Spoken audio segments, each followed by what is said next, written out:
Okay, so I think we're recording. It says recording. So welcome everyone. This is the Heart to Heart interview series. I'm Melanie. I guide souls and heal hearts. And this is really a series where I started just to have a heart to heart with everybody that I love, that I follow, and to get to the core of what really blocks our hearts so that we can release these blocks and live in our heart space and be happy and live a more fulfilled, heartful life. And today I'm having a heart-to-heart with Jon Kelly. I'm so excited. For those of you who don't know Jon Kelly is an international clinician and a world-famous speech analyst, and he actually released key intelligence to the Iraq war 2 years in advance. I know that you have also released all sorts of information in advance a lot of the times, and just through analyzing speech. And he also has been in there's a whole list of news here. He's been on the BBC News, on the CBC News, the CBS Radio, the US Today, and actually the list just goes on. I'm not going to go into the whole detail, but he's very well known in terms of his work. I know that Jon also does UFO sightings as well, and I'm so excited. I'm actually a little bit nervous, and I was just by connecting with you again, I'll just share with people my story. I actually had my voice analyzed with Jon, and just by connecting with you now, I got so emotional. And I guess also because it's been years, and I remember when I first connected with you, actually a good friend of mine who follows you, he's a sound engineer, and he was the one that told me about you, and because he's both interested in the sound and also in the alien stuff, and we used to discuss, all of the stuff together. And when he shared with me about you and your work, I obviously went on to your website, and I thought, oh my goodness, I need to get my voice analyzed with Jon. And I remember at that time I was doing a lot of healing, but what I realized after your session was that I actually wasn't doing healing. I was spiritually bypassing, and I was doing all these healings, but I wasn't actually getting to the core and processing these deep emotional wounds that I had suppressed. And after having my voice analyzed with you, you pinpointed exact traumas, and I was so shocked. And obviously I cried, as I am as I am now, a little moved remembering that. And you actually voiced my inner child. I don't know if you remember, because it's been so many years now. But thank you so much for being here, for doing this. Maybe you can start by sharing a little bit of your story, because I know you do a lot of different things, and maybe how that kind of links together for everyone listening. My name is Jon Kelly. I'm from yourinnervoice.com. Thank you very much, Melanie. It's a great pleasure to reconnect with you after so much time has passed, to see you again, and to learn about your wonderful series, broadcasting, sharing with everybody about these good ideas and good information. I've been working as an alternative therapist for 20 years. I have an international practice that's advertised through talk radio in the United States, overseas, as well as U.S. television. My specialty is in analysis of human speech. I decrypt unconscious communications from the human voice in a way that works in a liberation psychology founded procedure, where people encounter their unconscious material audibly spoken in their own voice. They have those encounters, and through those encounters, they awaken and arouse deep feelings from within about the unresolved conflicts of their past and the potential for resolution. My sessions have been audited by professionals in mental health, including the leaders of state mental health coalitions, psychologists, psychiatrists, and MDs have sat with me through our session, and all agree to some of the outcomes being very powerful. and my reputation, which is for delivering a catharsis in the first session, which means that a deep and profound breakthrough is possible within one session, one meeting, using this very simple procedure. The founding of my procedure is found in the phenomena of reflection, which is very ancient. On this planet, 4 billion years ago, in its very early formative stages, there were lakes of methane on the surface, according to science. And if one were to stand on the planet at that time and look at the lakes, they would have seen a reflection in those lakes. And so the phenomena of reflection predates the appearance of human beings on this planet. It's a universal constant, it would seem. It's used in science in fields like astronomy, where the reflector telescope is the typical design used in most of the major installations, including the famous Hubble.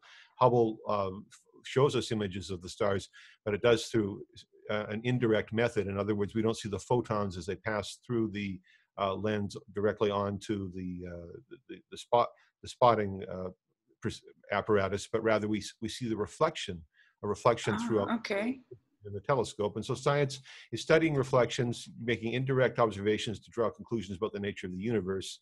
And here we're using reflections of sound to draw conclusions about the nature of the inner universe. And my work has been audited over the years, withstanding the test of time. As you mentioned, I had reported early on military-grade intelligence pertaining to the Iraq War. I identified a CIA program 3 years before it was written about in The Intercept. I identified the name of a Russian spy before that name was published in the Wall Street Journal 9 months later. I named a serial killer by the strange supernatural encryptions in his voice that linked him to a series of all of these are well-worn stories in talk radio. My work became legendary amongst the inner circles, the editorial circles, who knew of my reports and followed my work. And I continue to produce work of this quality today as an investigative journalist. I write for newsinsideout.com, where many of my columns and articles reside. So people can find more about my journalism work there. And for my personal development work, my coaching practice, my clinical practice, it's yourinnervoice.com under professional services.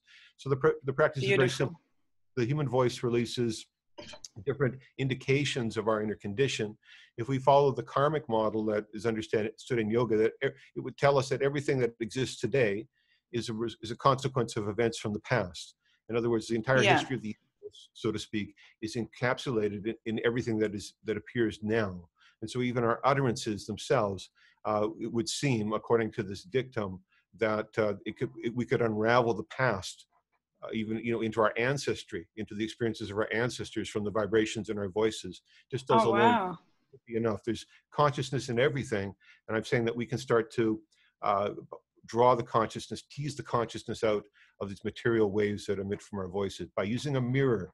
Mirrors are used in traditional medicine practices in Central Asia. The medicine people of Central Asia have bronze mirrors as part of their accoutrement, as part of the iconography that accompanies the shaman's practice in and other countries like that. And so we find that medicine people look into reflections in order to gather some insight into conditions of the past, present, or the future, some kind of mystical, higher dimensional insight. And I say that my practice here in the West mimics that, because the digital mirror through which the audio is filtered releases similar deep insight, and one of the most powerful applications for that insight, not just in reporting very bold news about future events around the world. It has to do with helping people to get a grip on the deep inhibitors that are in attachment to their creative process.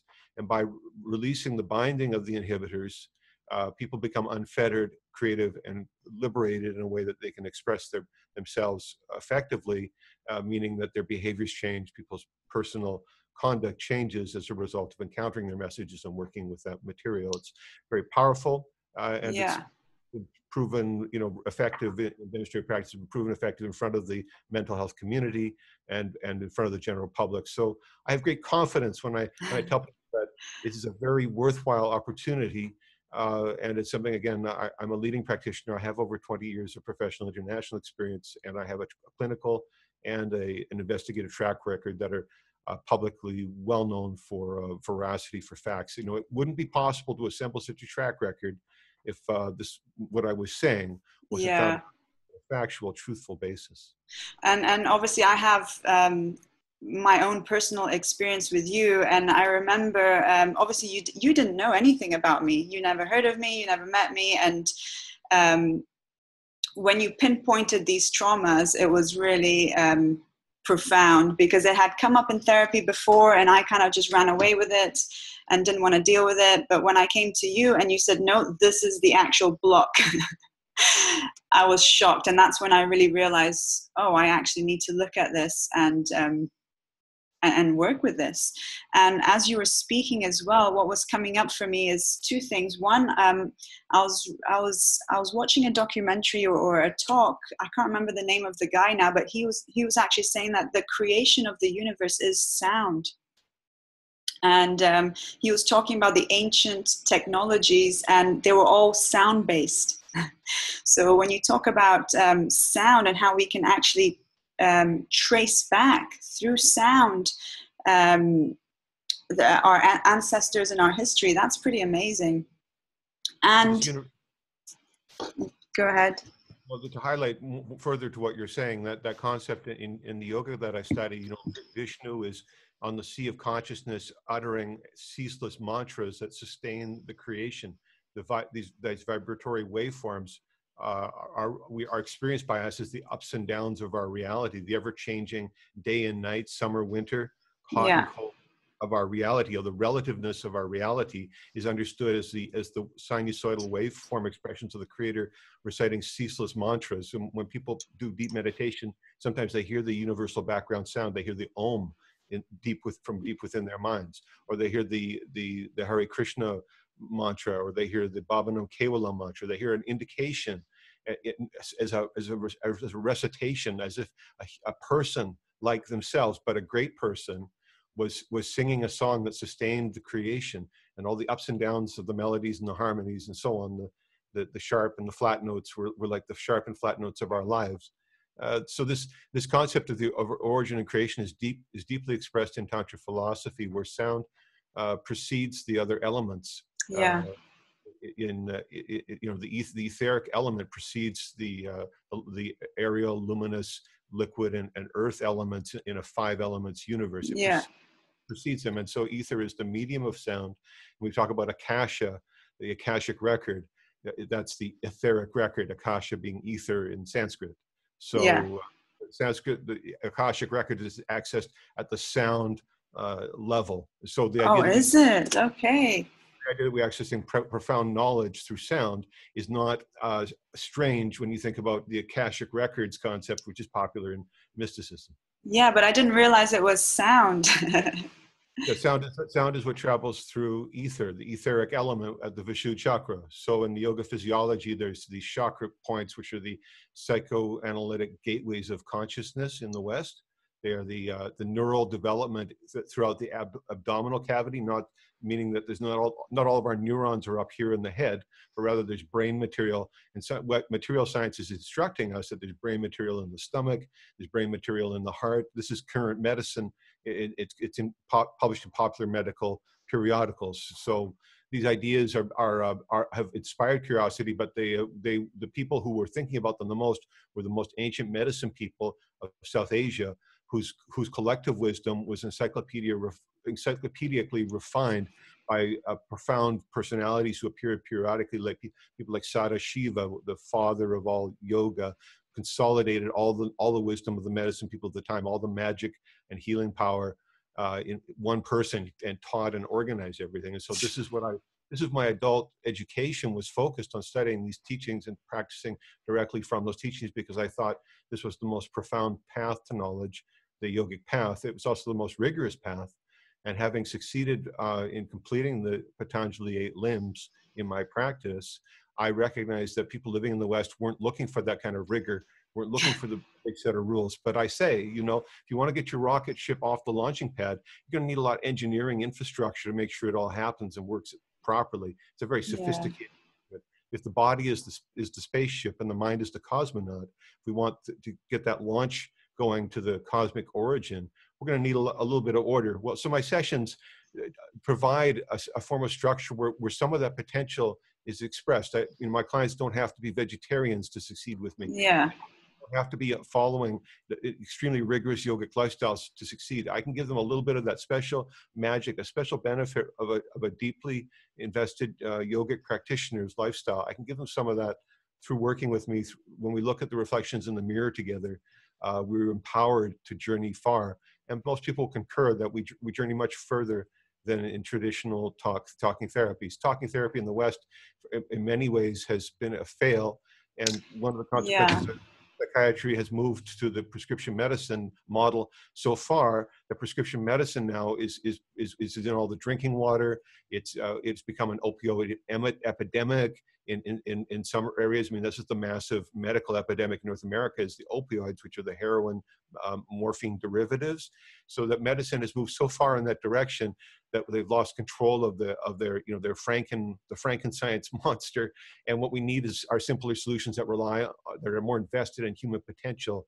And I'm demonstrating that talking therapy without any need for any pharmaceutical whatsoever is very effective and produces the desired result of the fathers of psychoanalysis, the ones that they were looking for. Catharsis is one of the outcomes that the fathers of psychoanalysis were hoping for. And so my practice delivers on that.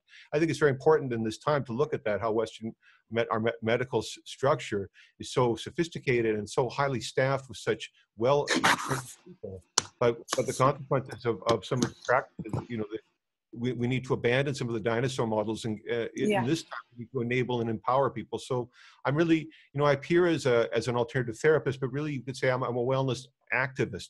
By appearing with this unusual practice, this very esoteric practice and all these esoteric ideas, I'm advocating for people to heal themselves, to become, to use the resources that they have to enable themselves, to empower themselves to be better. That's really my commitment to social service is about this kind of activism, that I can appear and inspire people not to necessarily work with me, but rather to do some work, some inner development work, just by taking some inspiration from my encouragement to say the potentials within us. And a few things were coming out to me. First, I want to also ask you, but before you answer this, is what is the role then of the mirror and reflection in the traditional South and Central Asian wellness? I know that in psychology and all of that, it's also about reflection. But what is your difference? Because if they're stuck, what makes your therapy and the way that you see the mirror different? Does that make sense? Well, my procedure brings the living voice to the participant. I don't diagnose in my voice alone. Rather, I bring a presentation that's not unlike the X-ray. When the patient in the medical arena sees the X-ray along with the MD, who's the expert at interpreting the pictures, it takes the weight off of the MD's opinion and puts it onto the data and information that came through that scientific filter, the X-ray filter that let us see into the body. And so when I present the audio that the participants can hear, they become enabled to have direct encounter with that information I presented to them. But it's their direct encounter with it that facilitates the most growth and understanding. And what's coming to me as well is because the voice I heard is it's the energy of your soul. And I remember when I heard that, like many years ago, I hated my voice. So which meant that I hated myself, I hated my soul. And I've worked so much to actually, my voice is not too bad now to me. But so when you say that as well, that's what's coming up. And what came up to me as well is, so the inner voice that you hear is actually the vibration, the voice of that wound that's still within you speaking to you, I guess. Well, our inner condition contributes to the timbre and the spectral and envelope characteristic of the sounds that we emit. If we think fundamentally that our body is the resonant cavity itself, and that resonant cavity, it's just the physical condition alone will contribute to these timbral qualities, the spectral data and the type of envelopes, the beginnings, endings, and sustained portions of the tones. But further to this, even more subtle is what we're reaching for in this psychoanalytic approach is the psychological and emotional conditions will also be indicated. That involuntary tremors in the musculature of the speech communication system will be rich with encryptions that human observers will be able to detect and observe and make sense out of, that will inform us about these inner conditions. And these will not just be trite scenarios, but rather there'll be some of the most important key decision moments of our lives. The times of the initiation from youth to adulthood is described in great detail in some of our sessions, for example, and some of the missing steps of those important initiations for people to feel whole as adults. Sometimes we miss stages in our growth. Opportunities pass us for different reasons. Sometimes we lose a parent. Sometimes our family moves a lot from community to community. Sometimes we don't finish school. All these different circumstances of lives sometimes interfere with a sense of completion that may be important at an early stage in our lives. And so when those archetypes manifest through these reflections, there becomes a chance, the session provides a forum where that kind of mini completion can take place, where the participant can step up as the responsible adult person now and bring along that younger part of themselves, bring them integrate that part of themselves through sublimation of what couldn't be in the past. So again, these deep and key moments manifest unconsciously through our speech, and they can be detected using a digital mirror. And they are very, very helpful in gaining insight. In my wellness model, it's not unlike the Buddhist conception of the wheel. And I think some of the sort of popular talk in the West is we need to get off that wheel, of reincarnation, getting off the wheel. But when we think about getting off the wheel, what do we really mean? You see, what one expression might lead us to believe that we have to leap from the perimeter of the wheel, leap off the wheel and further out into the universe. But I say what we need to do is collapse the waveform of the wheel and return to the center point of the wheel, to the hub itself. And so if we chase our issues around the perimeter, that's sort of an evolutionary approach to wellness. You'll be constantly trying to discover, things on a timeline, and that timeline, if we you'll go up and down, up emotionally, and millions of years of drama and so on and so on. And so what the messages provide is our spoke-like shafts into the centralmost issues. And so instead of riding on the perimeter of our condition, we now start to silo into deep niche arenas that take us to the very core feelings at the foundation of our personality. In one shot, one message correctly decrypted can serve as that channel. And when we turn to the center point of the personality, the soul's instrumentality is so powerful. Like an infant who makes small movements with their hands becomes like a guru making mudras, and changing the universe. That kind of power, that conception of great capability is found through simplicity, and it's inherent within us. So again, when we get off the wheel, what we're really doing is we're reintegrating with the center point, the point of origin where the wheel and everything came from. And in that integrative moment, small changes manifest as incredible power, washing through our entire existence. Not unlike the metaphor, even in Kubrick's 2001: A Space Odyssey. This is a spoiler in case just anybody hasn't seen that movie.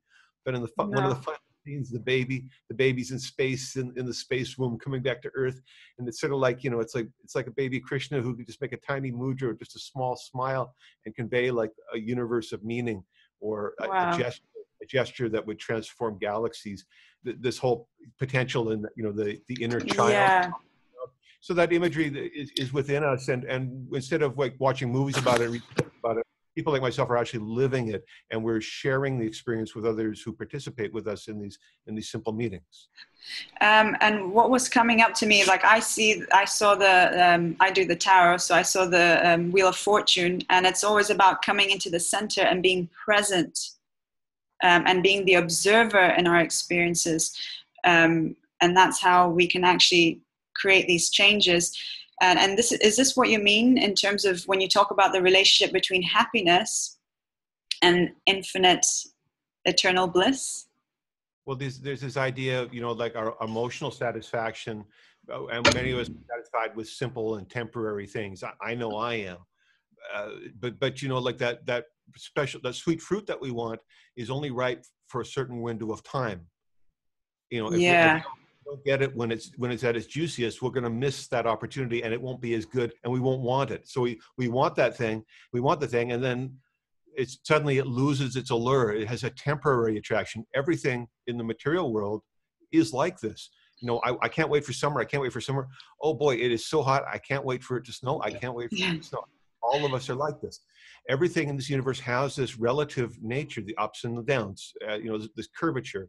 And so to get to the straight line, the line of infinite wavelength, that in the yoga context is a deeper state of bliss that's unending. The fruit never goes beyond ripe, so to speak. That consciousness, that psychology is all removed from the sense of the attachment to the material. It's through something called Pratyahara, which means sense withdrawal. In other words, our desires to taste and to see and to hear sweet things and special things and to feel sensual things and so on. Yeah. It's all sensual. But in yoga, in the 8 limbs of Patanjali, one of the limbs is Pratyahara, which means that the mind withdraws from the senses, and that the sensory stimuli all becomes internal, and the psychology reverses the flow. We're not outward seeking, like the Kali Ma mother, her tongue is stuck out in the mudra, to sense and to taste, like that. But in my photography, if you've studied my avatar photography, you see that Varaha the boar, his tongue is curled in the Kuchari mudra. In Kuchari mudra, the tongue is sealed. We're not seeking sensory pleasure. We're seeking the inner taste rather than the outer taste. So you see that the Kali Ma, the tongue is out, but in my photography, if you go through my avatar photography, like on my Facebook page, I've seen a few of them. Yeah. The boar image, his tongue is distinctly in the Kuchari mudra. And he's talking to us about the power of the inner life, the ferocious power of our cosmic potential is overwhelming, much greater within. And so that's the path that I'm on this inner directed path. It's strange to talk about mudras to prevent speech, and when I study, but I'm saying study speech. But reflection is something that's very simple. It's a constant. It's a universal. I'm not breaking from anything. It's nothing unnatural about reflection. It's something that people can understand, even if they don't share my English language grasp on the language. They can still experience a reflection with me, and in that reflection, something profound can happen. And it's more important that something profound happens, from an activist point of view, than it is that everyone gets a grip on all the special theory and that science describes all this in medical journals. That can happen after. What I'm doing in my life now is I'm demonstrating the faculty, and I'm doing it in such an unambiguous and transparent way that it compels rational thinkers to look more closely at my discussion points, because there are no other reasonable ways by which my results are possible. It's, I'm unique in the world in as much as the quality of the data that I've assembled, given the limits on my resources. I have no institutional funding. I have no corporate backers, anything like that. So really, what I'm demonstrating is the potential of the average person. I'm inspiring average people something great, to achieve great things, and to not allow themselves to be fooled by ideas about their lesser abilities. I'm saying that infinite potential doesn't care about these inhibitors. Infinite potential wants to express in great ways. If we can allow for that to happen, this idea of the involuntary, the moment of greatness is to become the witnessing entity, to merge with the witnessing entity, rather than being obsessed with being the doing entity, like that. Yes, I get caught up on that, so I have to admit. But also when I understand, and I think it's a challenge. Like I still have that challenge, and what you're saying, as I hear you speak, maybe it's in different words, but you actually are listening to your heart. You followed your heart, and you it didn't matter what the outside, the illusion, you didn't buy into what other people were saying or whatever was happening out there. You truly went within and followed your heart, and this is also why you're seeing results, and you can access this deeper unconscious and people's deeper blocks through sound, because also sound is the vibration of their soul. Well, the concept of devotion is very important in yoga. It's called Bhakti in yoga, and it's the yoga that Krishna emphasizes on the battlefield. His battlefield instructions to Arjuna in the Bhagavad Gita are to practice Bhakti yoga. And to express it simply, in Bengali and Sanskrit, the word we spell D-E-V-A is typically, in the West we'll say Deva. Deva, yeah. Sort of Deva means like divine person. So if we Okay. want to be Deva, what this message alludes to, it says we need to practice devotion. And if we understand that in Sanskrit and Bengali, Deva is really pronounced Devo. Okay. To become Devo, just be devote. You see, devotion, love, Okay. devotion to a high ideal leads to greatness in human performance. And so the yogi who has their devotional ideal, and the bhakti yogi who follows their devotional ideal intensively, becomes fulfilled with that potential, because that devotion liberates the potential. We'll do things out of devotion that we'll never do for other selfish reasons. We become great Yeah. people. We become greater than our egos and personal interests. We become greater through devotion. So one of the key elements of bhakti yoga is to be a devotee. To be a great is to become a great person. Be a devo by practicing devotion. Wow. And do you feel, this is for me, do you feel like this pull to, I guess for you it's the sound and diving in, being devoted to your, to the speech and to sound, and I guess also you do the UFOs, but it's a soul calling, I guess, that you can't help. My life circumstances compelled me on the path that I'm on. I was compelled by circumstances to do the things I do, and it was beyond, it was beyond my individual volition or really my understanding of how things would go. I had many profound experiences and challenges growing up, and I had opportunities as a young adult to start to put the pieces together, and I took that by the the reins and rode as hard and as far as I could, identifying that opportunity. But again, it was my inner feeling, my inner guidance that I sensed that I was guided and directed to follow, to do the things that I did, to make the decisions that I made. I took made some very risky decisions by doing many of these things, but the spiritual path is it's strewn in thorns. I was going to say that it normally has no foundation, and it's these risky decisions. It's normally the heart path. Well, when we develop the mind that is heedless of the peril and proceeds in the face of the fire, continues to proceed in a noble way, that's what we're sure to overcome, because again, this world is filled with challenge. Our romantic hope and ideal may not see fruition, without fierce intensity, compelling those visions to come to life. And so I've had to be fierce, and I've had to take intense stands on issues and positions, particularly around ethics, publicly again and again. Wow. But it was for a good cause. If I faced some hardship in the short term because of those choices, it was bearable, because I knew that in the long term, I had chosen something that had a lasting value. I had made decisions in the favor of something that had permanent value in the long term. So I've been willing to accept controversy and criticism of my choices and so on. As part of being a participant in society. But again, I say, these are these temporary shortfalls are not as important as the long-term gains. And the long-term gains manifest in my practice. For example, I see the catharsis. I go, it took a lot of resources for those people to get to where they are today, and I had a part in it. It's because I stuck with my path in the face of obstacles. If I'd have failed and wavered one way or the other and said I can't keep practicing, we would have never gotten to those sessions where those things happen. So I know we never totally understand all the implications of all our decisions, but I've been fortunate that I've received in my lifetime, I've received feedback on some of my decisions. I'm not like a theorist who's projecting some idea that will only be testable in 10,000 years. In the abstract world, it's quite possible to make mental constructs that are completely untestable today, but could be tested by future generations. And so that work will need generations or millennia or centuries to be. Yeah. My work isn't that kind of work. My work is happening closer to real time. In my lifetime, I've received feedback on my projections, my hypotheses, etc.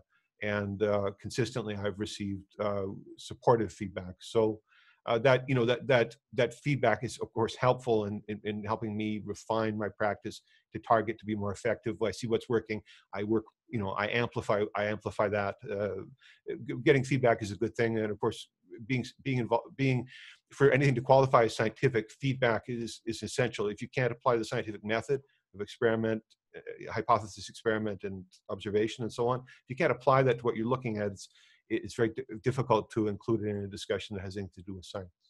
Yeah, and especially with the work that we do, it's with healing and with all this transformational, it's not tangible.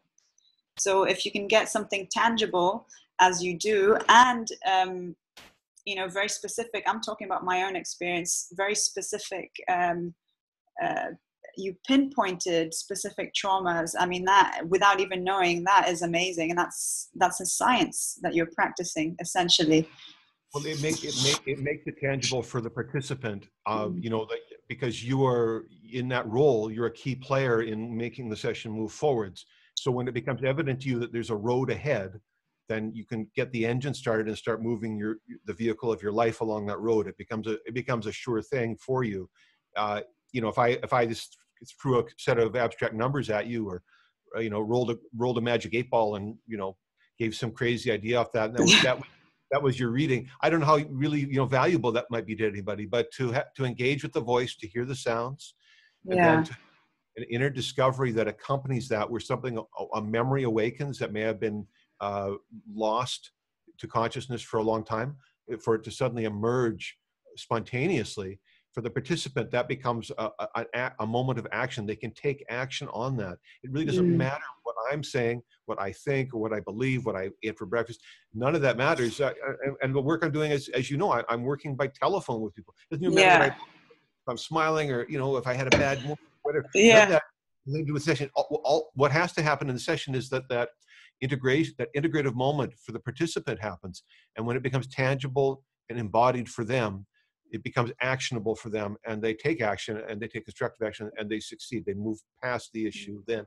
So this is my excitement. When I see the potential of this work, I go, this is a great thing. It can empower and enable talking therapies that are safe and effective, that can work remotely for people, and be enabling and empowering for communities who've been sidelined by different kinds of injuries and issues. So, some of the social poisons that we have in our structure that we're working on collectively. For those individuals who suffered, they needn't be sidelined. My work says is opportunity, and as other practitioners out there offering the same promise and delivering, some people are delivering excellent results. I include my work in it, but I say that after 20 years of international practice. I take my work very seriously. My work is ethics driven. I've done everything I can to make it safe and effective for the participants. And all it really needs, the magic, is someone to come in and do a session or two, and to find out for themselves. Hearing in a voice is a profound thing. I'm already, I'm getting emotional again.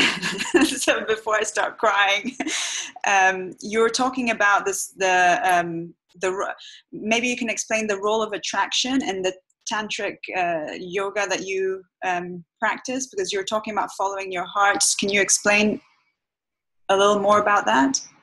The concept of attraction, that there's popular ideas about laws of attraction, the contents of the mind, the outcome. The mind, what the mind thinks of is what the mind becomes, and mind stuff is of our experience from that model. And so what the contents of our mind, what occupies our mind, becomes what occupies our experience eventually. That's the karma.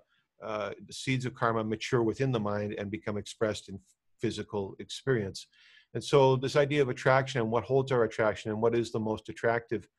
One of the parables of the story of Krishna is that he grows up in a village with agricultural people, and people are just living outdoors, with nature, not overly sophisticated way of living, just a natural, wholesome outdoor life.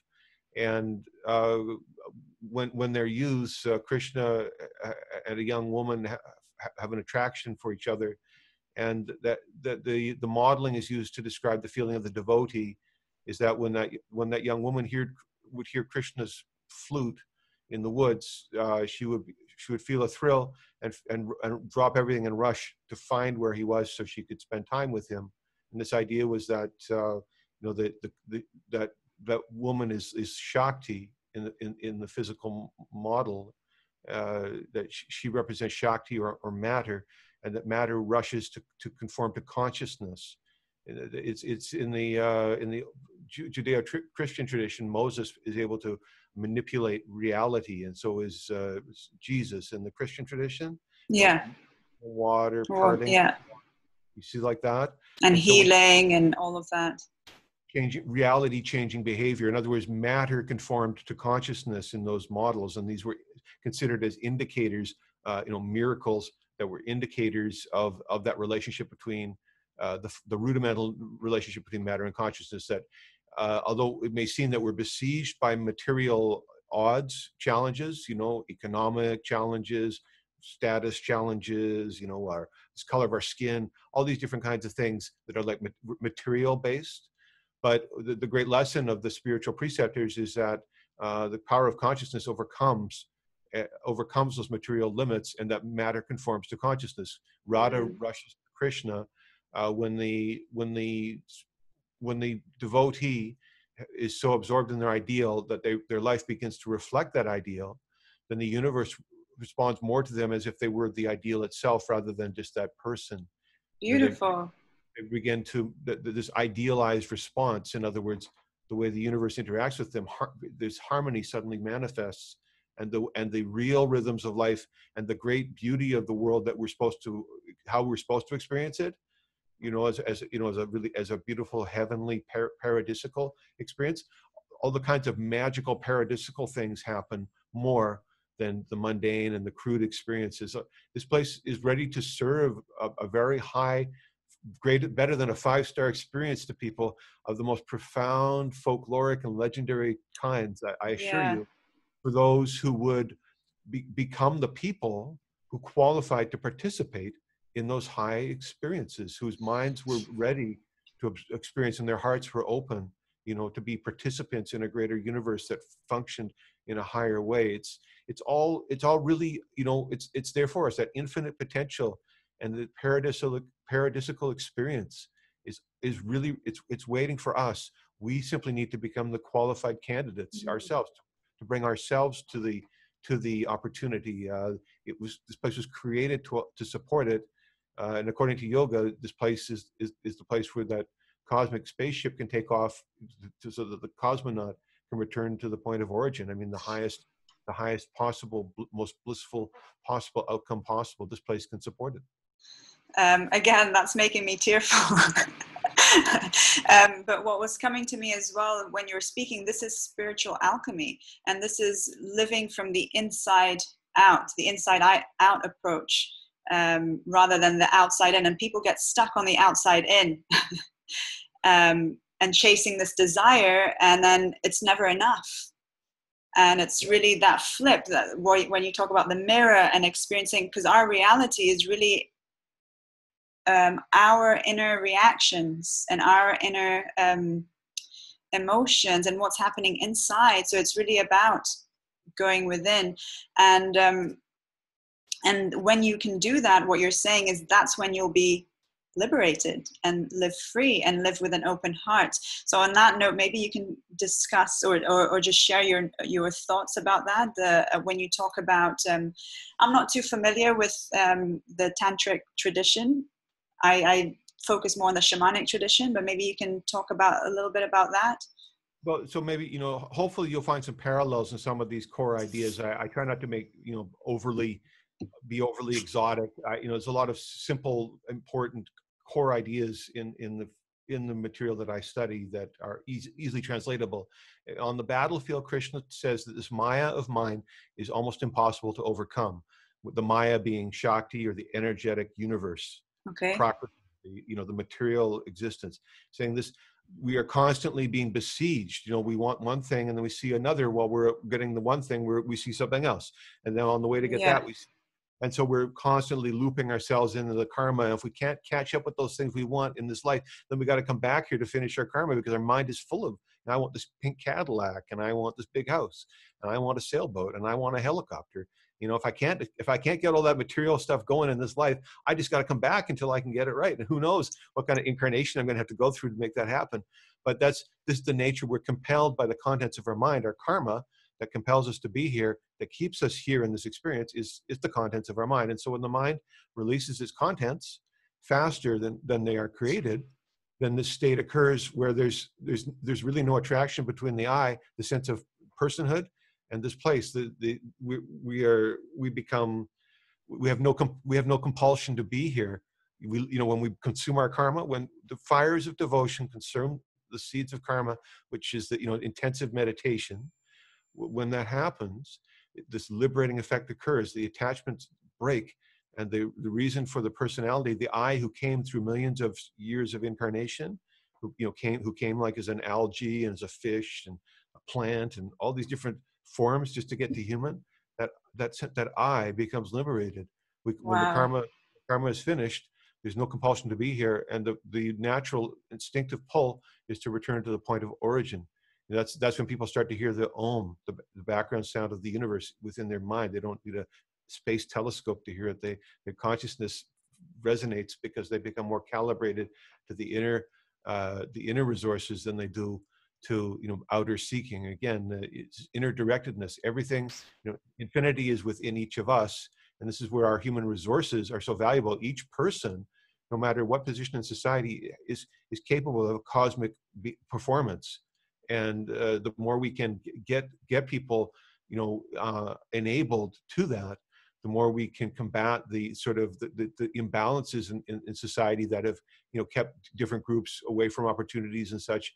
Here in the West, we're pushing for like democracy and education and opportunity to bring everybody forwards. And I'm saying part of that is recognizing the divine potential of each person, that no person is lacking in that. And in the Shaivite tradition, you just have to have a human body to qualify to receive the teachings. You just be born as a human. You're in the school. You'll go to Yoga University, just like that. Beautiful. Can you maybe share with us a little bit about your procedure in terms of sessions and the sort of outcomes? I know you said that there are some, great big, breakthroughs in some of your sessions, but can you share a little bit about maybe some client stories or your procedure?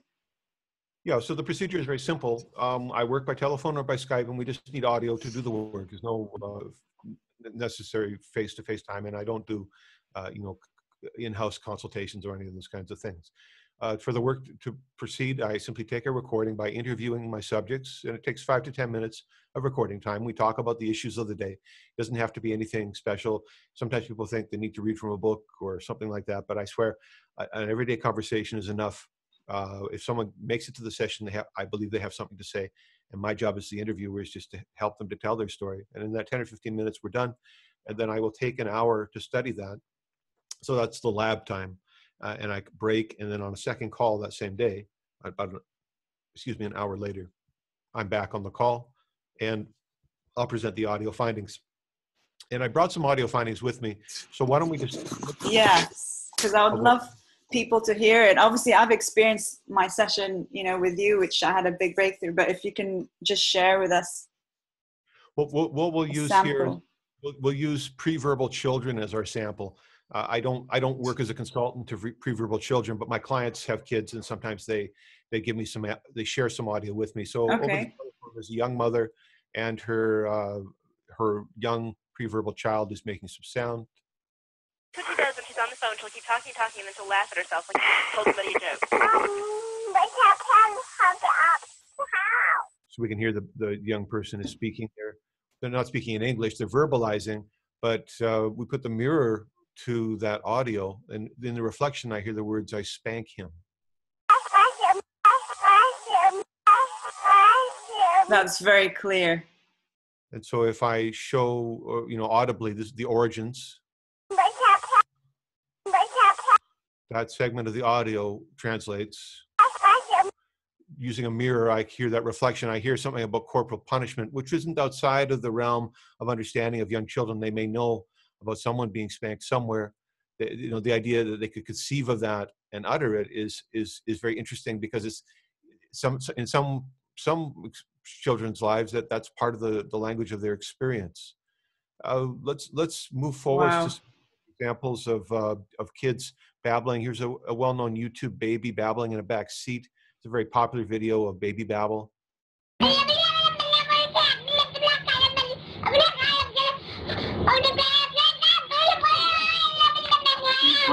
right, so just lots of babble going on. The baby's making lots of sound, but what to say of speech? If we study it in the mirror, I can hear the words, "I'm trying to sleep, nightmare."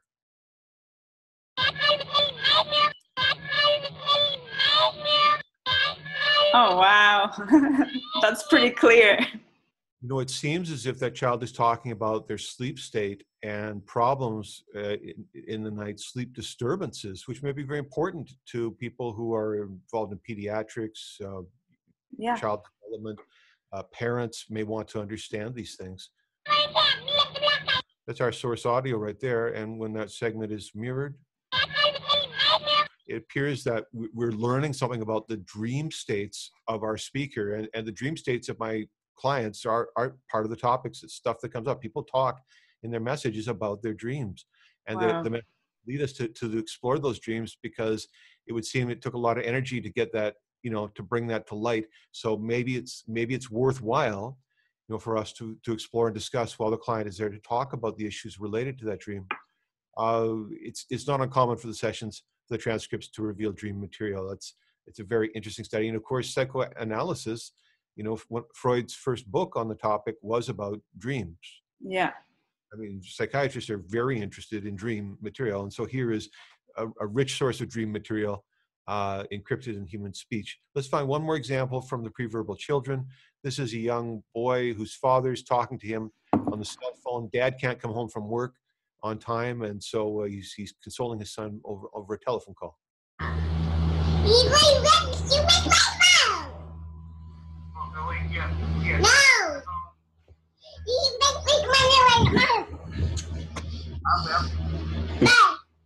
All right, so dad and the son just having a chit chat, but there's more to it. If we take that baby's voice through the mirror, I hear the words, "I'm very angry, Daddy."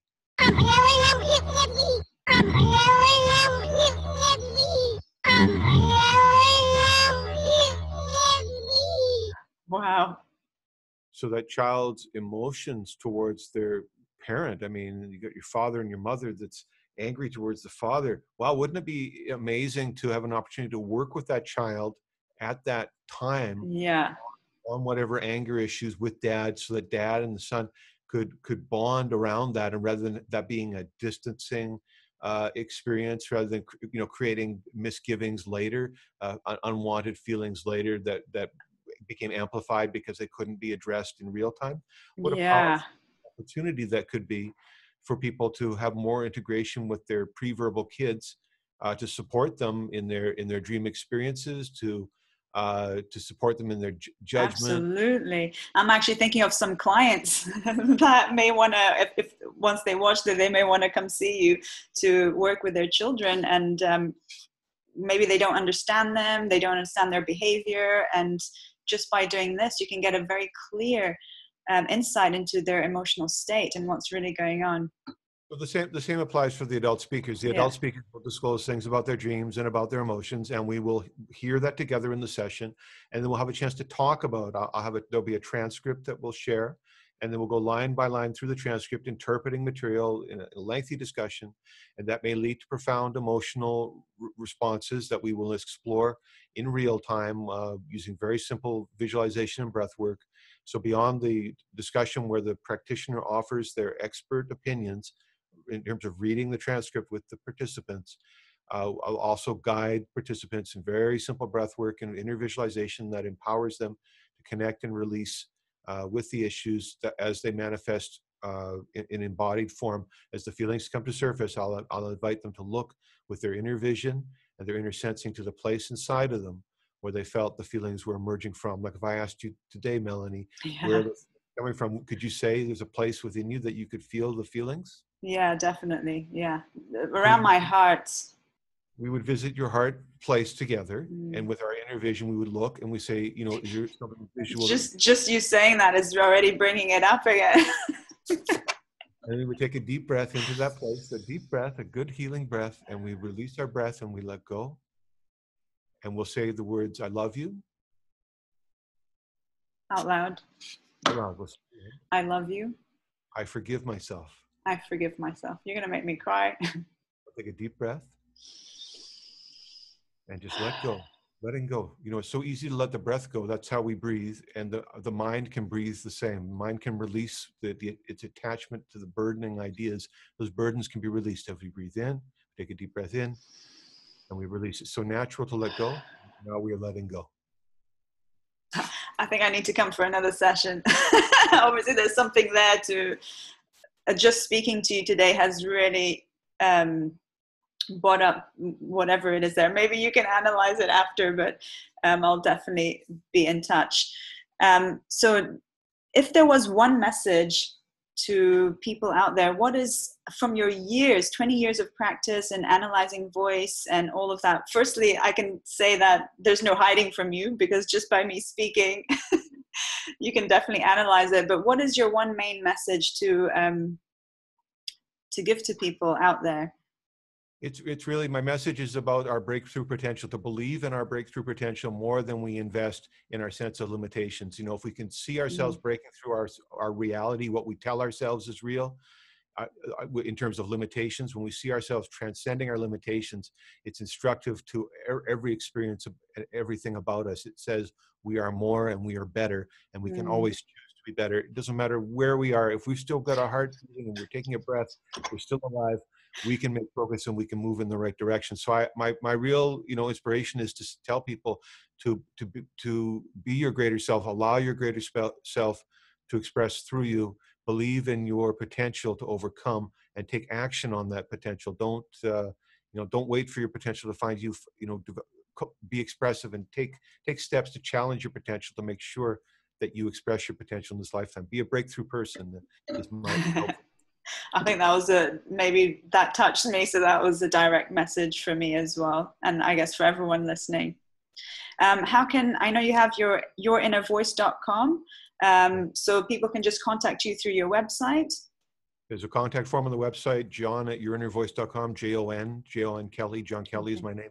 And I have a toll-free number that's good in North America for free calls, which is 888-453-0751. People can call there and leave a voicemail to set up a call. We can have a meeting and talk about sessions, find out more information. Just contact me with your questions, and I'll be happy to make sure that I can address those for you.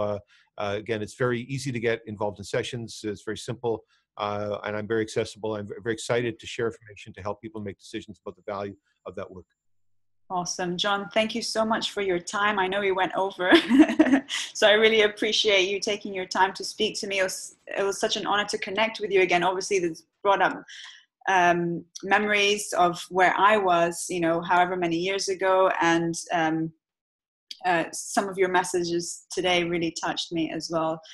Thank you so much. And yeah, I hope to have you back soon to possibly discuss some of the other interdimensional topics as well. That'd be wonderful, Melly. A great appreciation for your sharing with me and having me on the show today. And to everyone watching, I hope you enjoyed it. Contact Jon, check out his work. It's amazing. I've obviously had, you know, one-on-one experience, and yeah, and I'll see you all soon. Bye for now. Bye, Jon.